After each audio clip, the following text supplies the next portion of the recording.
These are my top investing lessons I learned of the year. After being up a good 58% year to date on my portfolio, I still learned a lot of lessons and I still messed up at certain things. And after reviewing, these are the lessons I learned, and this is what I messed up on and how I'm going to fix it coming into the future. First, starting off the year, January, February, I didn't really do anything, but March hit me hard.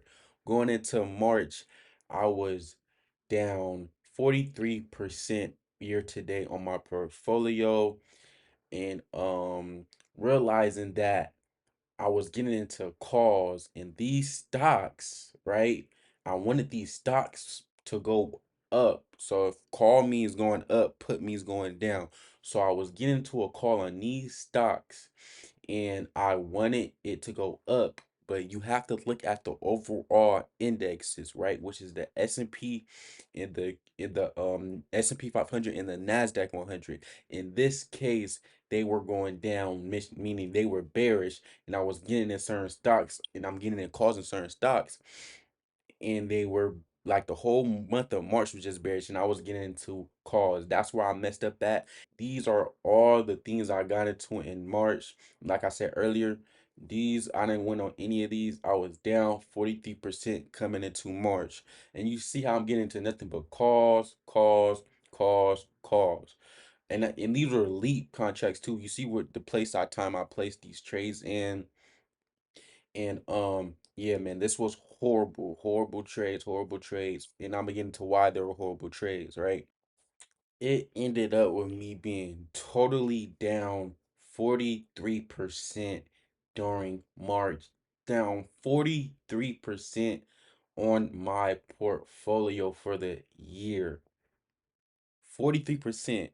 Now, this is coming into the year. My mind says like, yeah, man, I got the rest of the year to go. Oh man, I got to get this 43% back, but with patience. I did do some get into some crazy L's later into the year, but we're gonna get into that very soon. But let's go over March. March, I hit 43%, right? 43%. I did bad during March. And what was I getting into? I was getting into nothing but calls during March. Now you might say, why were you getting into nothing but calls? Were you supposed to? No. Why? Because when you get into trades, when you swing trade, you're supposed to look at the indexes. Also, you're supposed to look at what the indexes are doing, such as the S&P 500 and the Nasdaq. Now, let me bring your attention to the S&P 500 and Nasdaq. And what do you look at? You look at the weekly and the daily chart. Since I want to be in a swing trade, my swing trade is typically from a week to a month. So I look at the weekly and daily chart and see if they're bullish or bearish. If the weekly chart is bullish, then I'll look for longs, which is calls, right? Option contracts, calls. But if I'm bearish, I'll look for puts. That means I want to go down. Now, let's look at this let's look at this weekly and this daily chart on the S&P 500, and then we're going to go to the Nasdaq. Looking at this weekly chart, you see these lines right here. These are dividers. You might not see them. It might not see on camera, but I see them, right? It's March 3rd to March 31st, right? So that's the whole weekly time span of March. You see what the weekly chart was obviously signaling. The weekly chart obviously had a market structure shift right here, right? And just coming into the March after we see this weekly market structure shift, bro, and we just be bearish. It was no need after seeing this market structure shift right here, especially after taking out this high market structure shift. We got this sell sign to balance, buy sign efficiency right here. Tap back up into it, continue down. It was no reason at all for me to be in calls during March. Calls means I want to go up. I want my short-term investment to go up, which is options contracts. And I'm thinking it's gonna go up. But no, looking at this S&P 500 chart on the weekly time frame, what is it telling me? It's telling me that price don't want to go up and want to continue down. And especially on the high frame time chart as a weekly, if I see it so bearish like this, then there's no need for me to get into a call saying I want to go up at any point. Now for the S&P, same thing. Looking at the daily time frame, this is what I usually enter on. as you can see, is nothing but down movement. And as I showed earlier for the calls I got into from March, I like look at this chart. It's just going straight down. Yeah, we got a little move up, but overall the weekly time frame is bearish and the daily followed the bearish movement. So I shouldn't got into any calls saying I want the price of the asset, the stock, the contract of it to go up. Should have never did that. Now let me show you the NASDAQ. Looking at a weekly chart for NASDAQ, I look at both to see if there's any SMTs between either or, but they mainly move the same way. But I still look at both, especially if I'm in a tech type of company, right? I always look at the NASDAQ, right? Looking at this, it's bearish. It's bearish. That means the winning side, the higher time frame side is going down. And what I was in call saying I want to go up. Same thing being said with this March month on the daily time frame. It was just straight bearishness.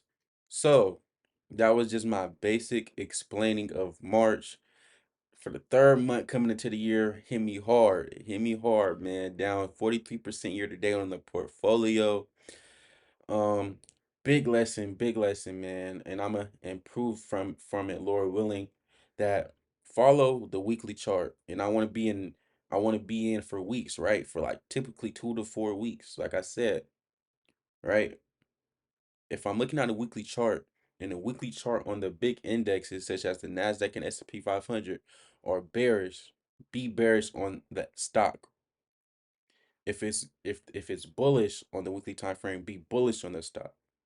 And it was that simple looking back at it now, right? Don't don't long something that obviously wants to go short, right? Now, April, you might say, what was your gains for April? I ain't do nothing during April. If you don't know, Trump had the whole market shook. Okay, I didn't do nothing during April. Why? I was so confused that it was economic, right? I didn't know what was going on with this Trump situation.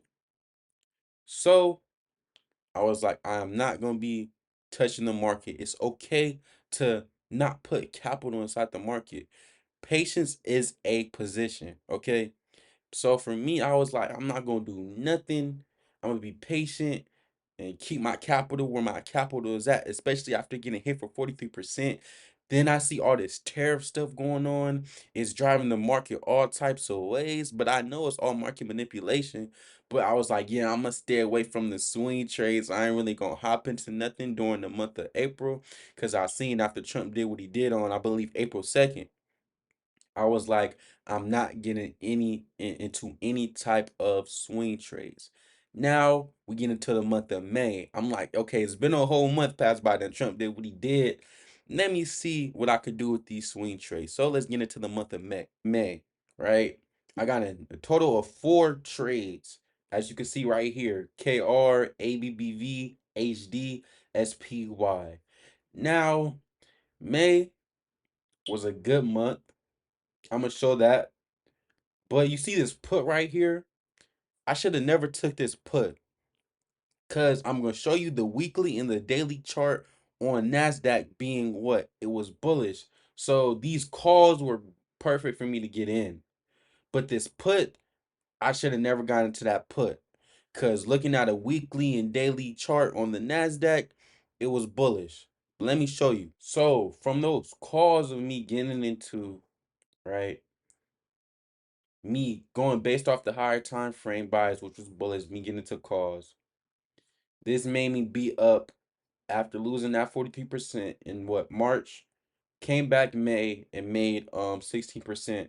So that totaled out my year to date of me being down only 27% on the year. Now we getting somewhere. We ain't made that whole 43% back in May, but we did get somewhere, right? We got a little 16%.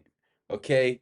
So, and I'm gonna explain why I should have never gotten into those that put you guys just seen. This is a weekly chart for May. Okay, we're gonna start right here.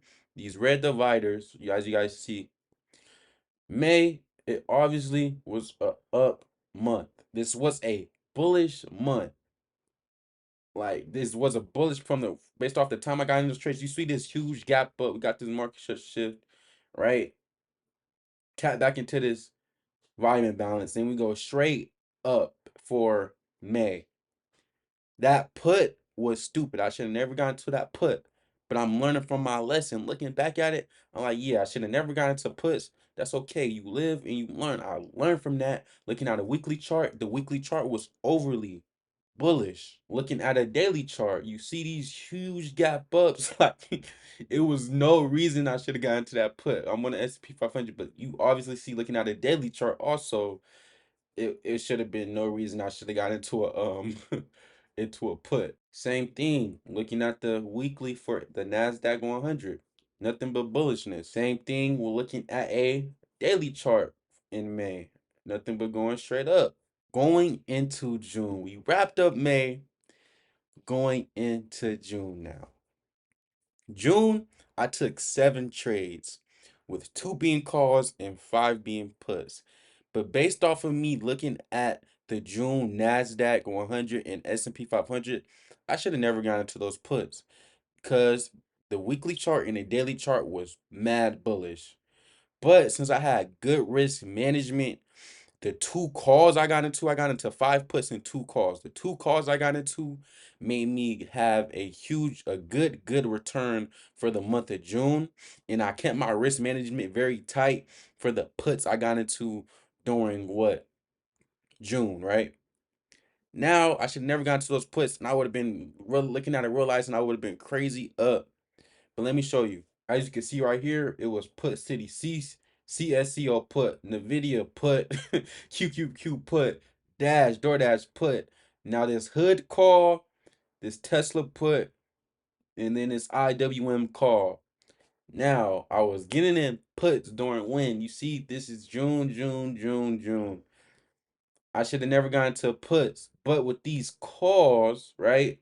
And I think if I'm not mistaken, some of these puts probably hit too. But I'm going based off the higher time frame perspective because you are supposed to look at a weekly chart and go based off the weekly chart when you're swing trading, especially.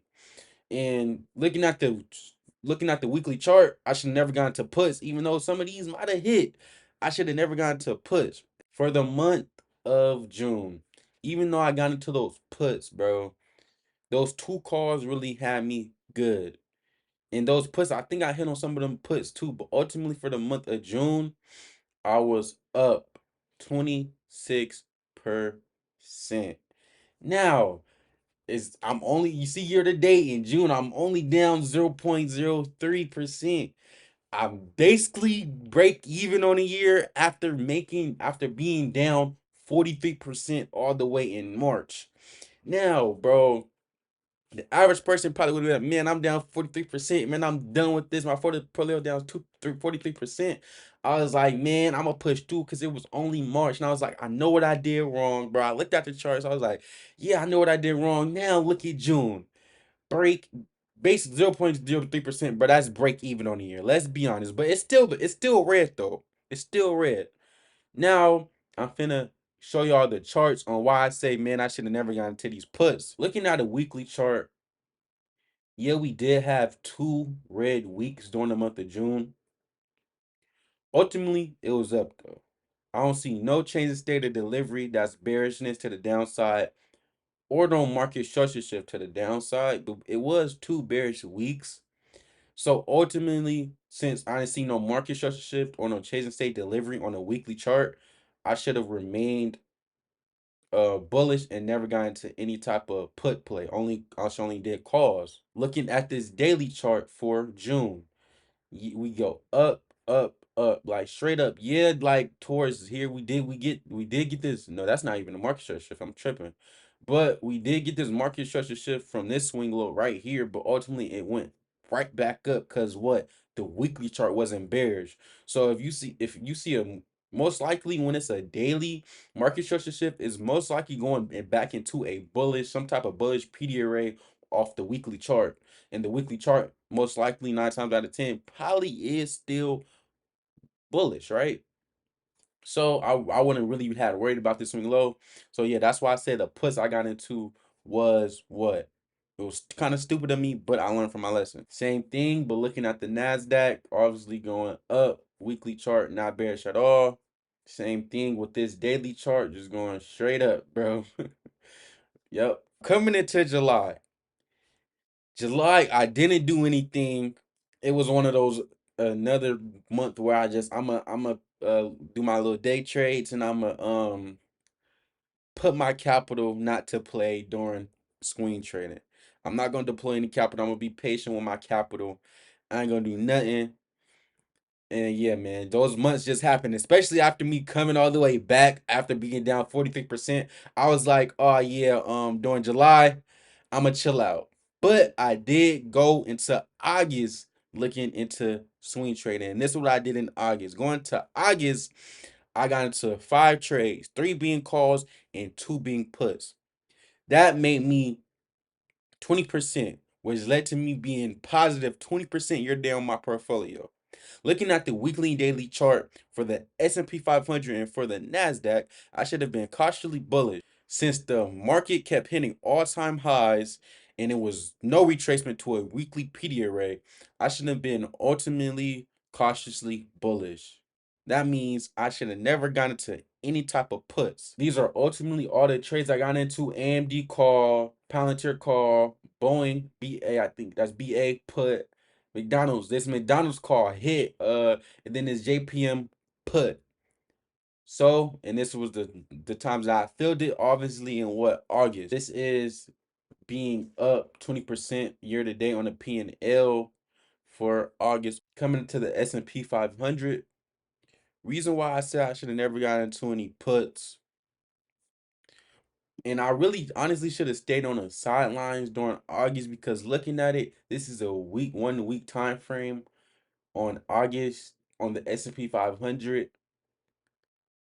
This is at all-time highs, and I do not like trading at all-time highs. I really genuinely want to be risk off at all-time highs and not do nothing. Only time I will wait for like a retracement to a weekly PD array. And in this case, it wasn't really one that I would like to get in on, which I'll look for a weekly volume imbalance or a weekly buy sign imbalance, sell sign efficiency, which is a fair value gap, but a bullish fair value gap, since the ultimately it was bullish, right? Because of course it's bullish because we don't see no change in state delivery, or I don't see any market structure shift to the downside on a weekly chart. So obviously it's bullish, but it's at all-time highs. At all-time highs, you want to be cautiously bullish, especially me. I don't like trading all-time highs because it could come down, and when it come down, it's gonna come down. So I generally want to be out of everything. I don't want to be in no type of swing trades during all-time highs. If I am, I want to be 90% out and only have like 10% like left full of runners in my options contracts. I don't like playing all-time highs whatsoever. I don't play with them. I just let the market do what it does at all-time highs and wait for a retracement back to a weekly time frame buy sign and balance, sell sign efficiency, or a weekly volume and balance liquidity void. Any one of those. This is the daily chart for August, right? The dividers. This is the daily chart for August. Obviously, it keeps going up and up and up. It was at chilling at all-time highs, and I got into these trades while it was at all-time highs. That was very, very poor of me to do, but it's okay. I learned from it, learn from your lessons, and I did end up being up on the month. Surprisingly, I realized since I was up 20% and I was going crazy and the price was at all-time highs, which I shouldn't have been in any type of play. It made me be up 20%, but I failed and um I went into September with the same type of mindset. So my returns for September, I got into 3 trades, 2 calls that I should have touched, and 1 put. Now I got into a put because it was an all-time highs, of course, but I didn't see any weekly market structure shift or change stay in delivery for me to even get into a put. So at that point, I just need to be cautious and don't touch the market at all. This led to me being down 10% of my portfolio for the month of September and only being up 10% year to date. These are the trades I got into: O'Reilly, SPY, then PLTR.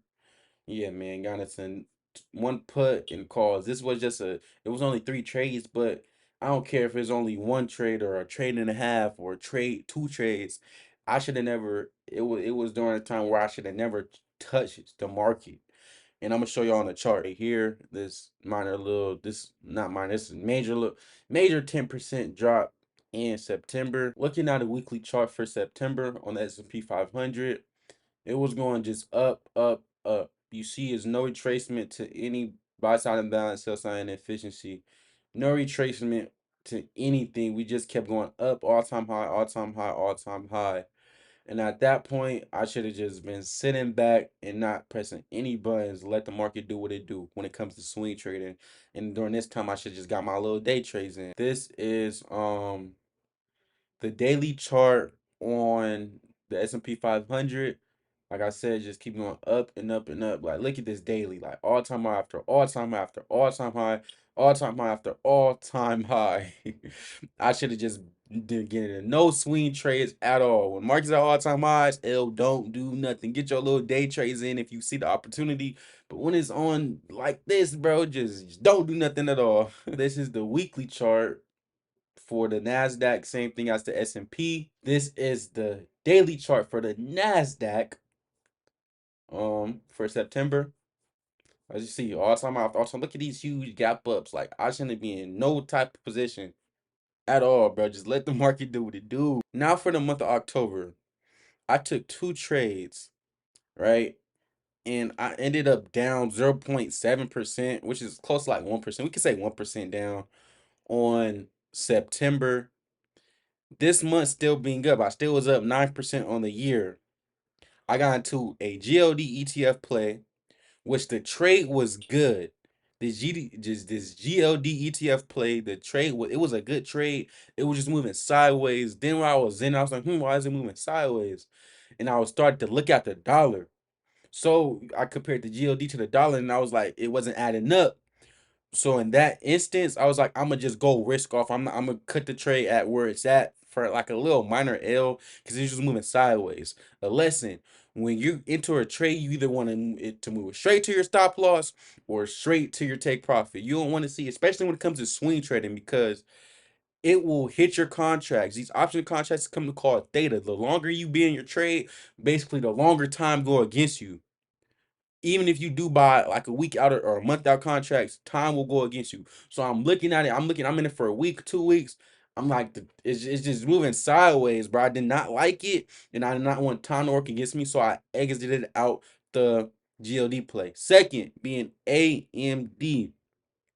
I got into an AMD trade. The trade was bad due to the weekly chart of the S&P 500 and the Nasdaq, especially still being so bullish. I should have never took the AMD play, but the GOD play I can't get mad at. But I learned a lesson from the GOD play. I gotta watch the dollar also when hopping into a GOD play. So this is the 2 plays right here: GOD, AMD. As you see, entered during what?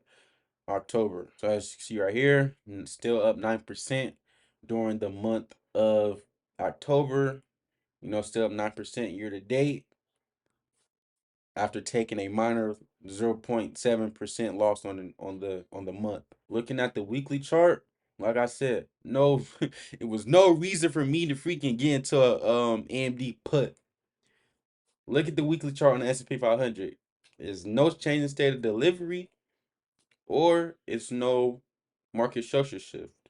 Looking at the weekly chart, moving forward to the daily. The daily chart for October, yeah, it was a market structure shift right here, but ultimately we were holding a volume imbalance from the weekly chart.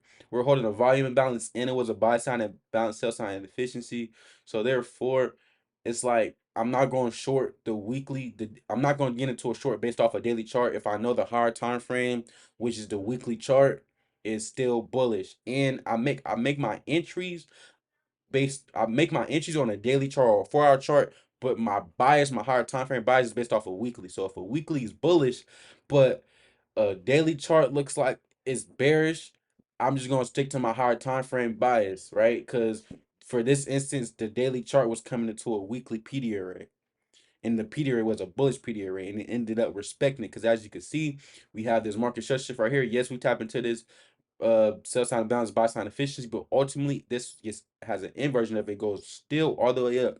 Why? Because it came down, respected a bullish PD rate from the weekly chart, and then continued back up.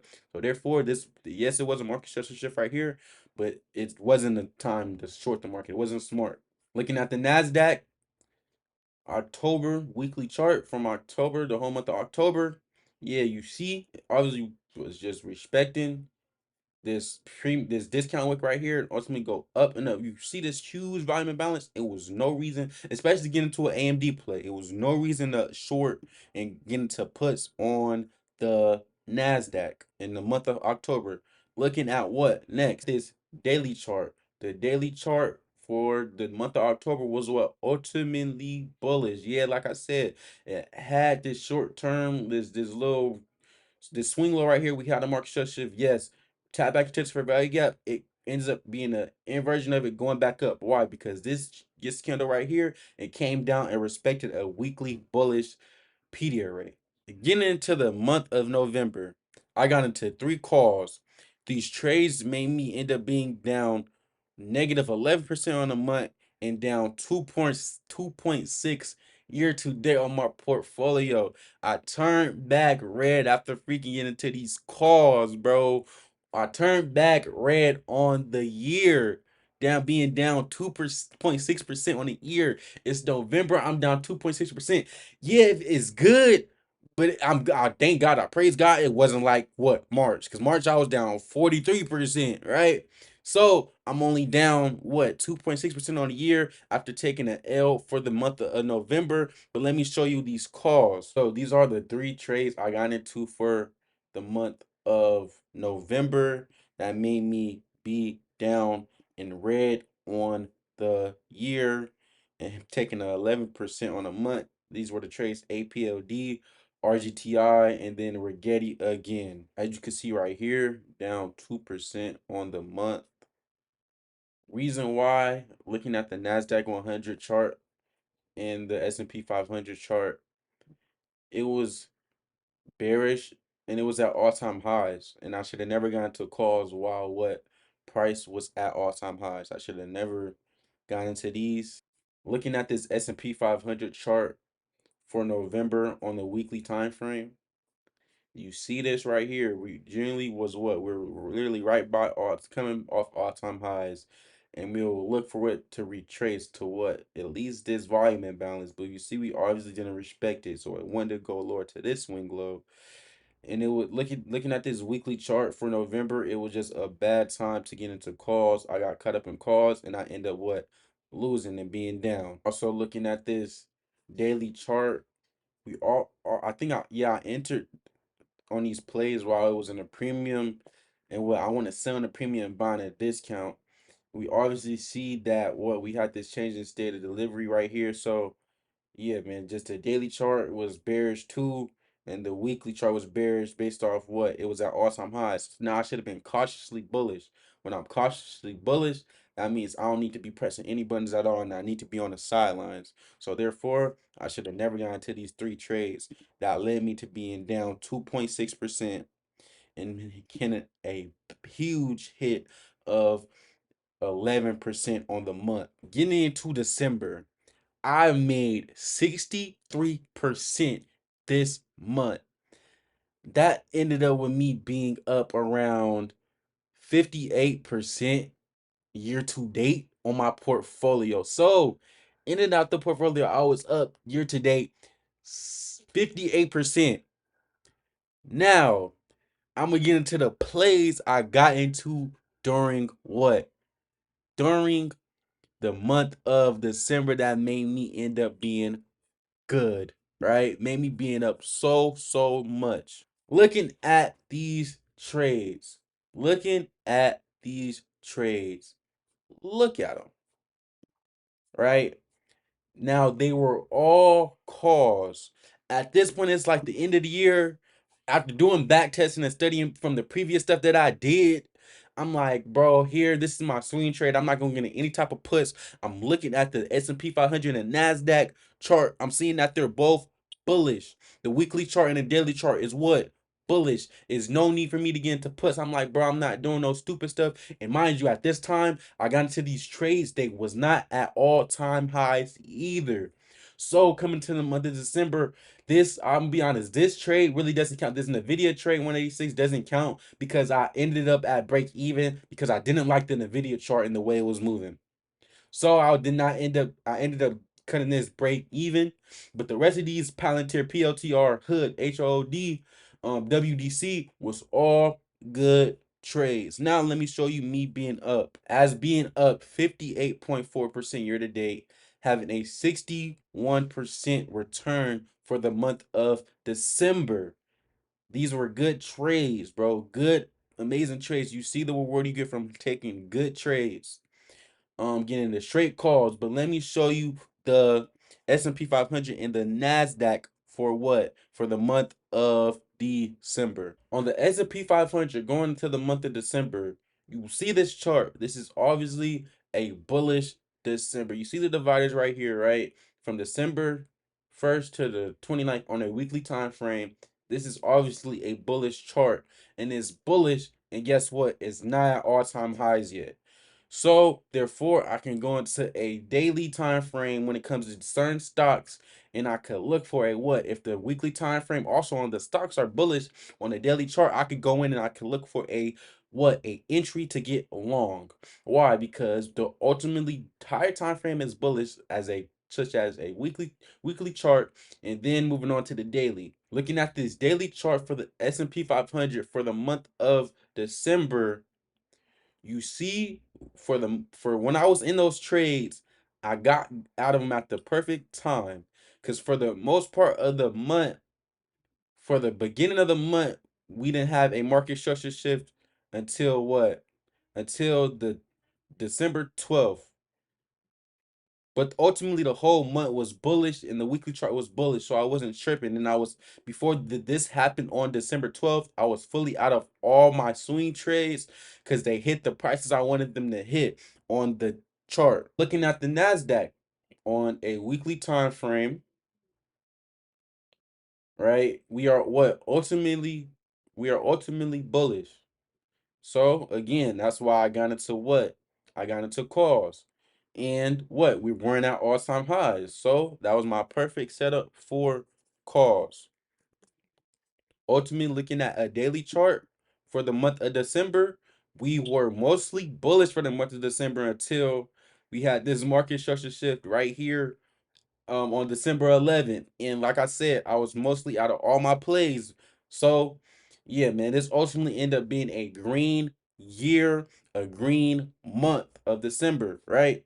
Ending the year off green. Now, this year, like I said earlier, I ended up the year up 58% on my portfolio year to date. If you look at the S&P 500, the S&P 500 was up a total of 16.3% year to date. And what was I up? 58%. So I beat the S&P 500 by 42% this year in my portfolio. With all the ups and downs, with all the mistakes that happened, I still end up beating the S&P by 42% this year. Now, the Nasdaq was up 20% this year. I end up beating the Nasdaq by 38% this year. I learned a lot this year, and I know what to do and not to do. And stick to that weekly time frame. Most of my losses occurred that I realized I was in trades during all-time highs when I shouldn't have been, and I wasn't following that weekly chart. And when I started to do that, you see, I ended up beating the market by a good amount this year. So this is my comparison compared to the Nasdaq. As you can see, range. This is obviously year to date compared to the Nasdaq being up 20.3% this year. This is my portfolio up 58%. Now moving on to the S&P. This is the S&P being up 16.3% this year, and me being up 58%. And it feels good. This is one of the greatest years I had in the stock market. I first want to say thank you, Jesus, and Lord willing, I'ma learn from the lessons that I from lessons that I took this year. I don't consider L's as losses. I consider them as lessons, and they're there for me to improve and get better off of. But with that being said, that's my short-term investing wise based off of swing trading capital. Now, if you don't know, I do swing trade and I do what else? Day trade. Day trading, I learned a lot this year from day trading. I ended up for day trading this year, it was a break even year for me. This year was a break even year, and let me explain why. Right? Most of the year I came into 2025 listening like I heard about ICT concepts and I was listening instead of going to the inner circle trader and learning from his YouTube himself and understanding everything from my understanding from his YouTube channel. I was listening to everybody that was training ICT concepts. I was trying to get the quick play. I was trying to, not saying anybody else's model is unprofitable or not the right way to trade, but I was just trying to learn from them and get the information from them instead of going and watching the inner circle traders YouTube videos that he posted. And I don't have to pay for a mentorship or pay for a subscription or follow somebody else's model when the inner circle trader, he's using his concepts, and I should have just watched his YouTube from the beginning. So that's why I can say coming into like the first 4 or 5 months, yeah, I can say come to the first 5 months of my day trading process, I was just like listening to everybody else about his concepts and trying to follow their model. But coming into June and on, I started watching his content and his content only. Where I messed up this year, I could say, is looking at other people trade his concepts and looking at other traders in general, their wins and their model. So what I changed, and I kind of waited too long to do this. I started watching his mentorship. He got a bunch of them. I would recommend go watch all of them and find what fits perfect for you. And that's exactly what I did for me. And that ended up having me. I passed my first funded account this year, thank the Father. But with that being said, I ended up being because I didn't know how to trade all-time highs, and I was just forcing a lot of stuff during all-time highs. And another lesson I learned was have my weekly outlook. My weekly outlook, I need to have a line down. It lets me know what days I'm going to trade and what days I am not going to trade. For day trading, I realized I was getting into a lot of choppy sideways movement of price action for my day trades, and I realized going back and doing research, it's like, bro, you should have never even opened the charts and traded that day anyway. It should have been a tape read day. For example, I have how to read news down in my notes. Like, what should I do on this type of day? Like if it's a certain red for the day, or if it's a orange for the day, which is high impact or medium impact. Should I avoid the session prior? Should I avoid trading that day? Or should I trade during PM session, or if it's NFP, stop trading that week after Wednesday and let Thursday and Friday do what they do if it's an NFP weeks. Certain things such as that is why I was trading during them days, and that's why I realized why I'm ending the year out break even on my day trades. So going forward, I have to follow my weekly outlook that I plan out during Sunday, right before the market opens for the following day, Monday, right? This is going to get me out this break even phase so I can become a profitable day trader, but most important, short term investor for the future.